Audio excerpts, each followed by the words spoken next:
আম খাওয়ার উপকারিতা। আম থেকে ভিটামিন সি পাওয়া যায় যা স্কারবি রোগ প্রতিরোধ করতে সাহায্য করে।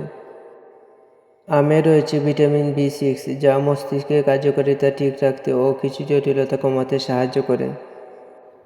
তাজা আম পটাশিয়ামের ভালো উৎস। পটাশিয়াম কোষ ও দেহ তরলের উপাদান যা রক্তচাপ ও হৃদস্পন্দন নিয়ন্ত্রণে রাখতে সাহায্য করে। আম ভিটামিন এ, সি ও ই এর ভালো উৎস যা ত্বক ও চুল ভালো রাখতে সাহায্য করে।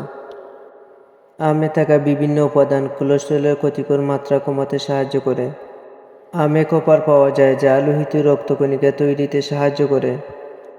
যারা নিয়মিত আম খান তাদের কোষ্ঠকাঠিন্য সমস্যা লাঘব হয়। স্কিন ক্যান্সারের ফাউন্ডেশনের মতে খাদ্য তালিকায় পর্যাপ্ত বিটা ক্যারোটিন জাতীয় খাবার থাকলে তা স্কিন ক্যান্সারের ঝুঁকি কমাতে কার্যকর। হৃদরোগ ও স্ট্রোকের ঝুঁকি কমাতে কার্যকর পাকা আম। বেশ কিছু স্টাডিতে দেখা গেছে প্রাকৃতিক ফলে বিদ্যমান ক্যারোটিন গ্রহণ করলে সেগুলো ফুসফুস ও মুখের ক্যান্সারের ঝুঁকি কমায়।